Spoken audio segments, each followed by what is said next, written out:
এখন যে প্রবলেমটা ফেস করতে ওটা বলতে পারি জাস্ট একটা আমি অঙ্ক দিয়ে বোঝাই সাপোজ আমি এখন ভিয়েতনামেরটা জানি ভিয়েতনামে we know that it's about 35%, sorry ওদের 20%, আমাদের 35%, ইন্ডিয়ারটা এখনো জানি না, বাট এতটুকু আন্দাজ করতে পারি they will get a favourable tariff because ওদের রোড ম্যাপটা was very strong after Covid থেকে ওরা যে ইনিশিয়েটিভ গুলো নিয়েছিল প্রথমে ক্যাপাসিটি বিল্ডিং, এখন টু অ্যাট্রাক্ট এফডিআই ওদের যে ইনিশিয়েটিভ গুলো আছে those are very very strong compare to আমাদের তুলনায়। সো ভিয়েতনামে যদি আমাকে দাম দিয়ে আমি যেই ধরেন একটা শার্ট যদি পাঠাই $100 দিয়ে, আমার আগে ছিল অ্যাভারেজ 15%, এখন অ্যাড হলো 35, হ্যাঁ, তাহলে হয়ে দাঁড়ালো ওটা অ্যাবাউট 150।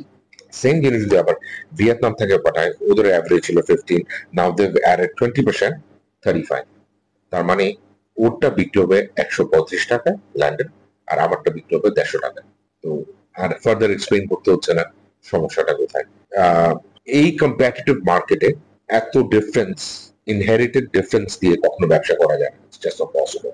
তো সমস্যাটা ওখানে আমরা সিম্পলি কমপ্লিট করতে পারবো না, যতই আমরা এফিসিয়েন্ট হই, যতই কস্ট কাটিং মেজার নেই, উইল নট বি এফিসিয়েন্ট। এই মুহূর্তে যে অর্ডার গুলো আছে মেবি কাস্টমাররা বলবে যে ঠিক আছে দিয়ে দিয়েছি, তুমি কিছু শেয়ার করো আমি কিছু শেয়ার করি, বাট সেকেন্ড সিজনে no way, nobody is gonna do that. এটা আমি নিজেও করতাম না। Orders will move away certainly. এটা হলো biggest challenge as on now.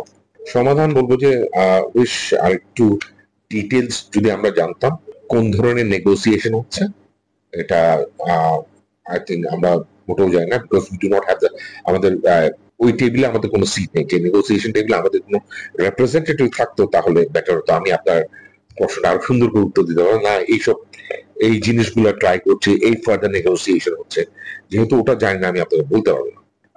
But তাও বলবো যে এখনো সময় আছে, সেপ্টেম্বর 1 পর্যন্ত সময় আছে।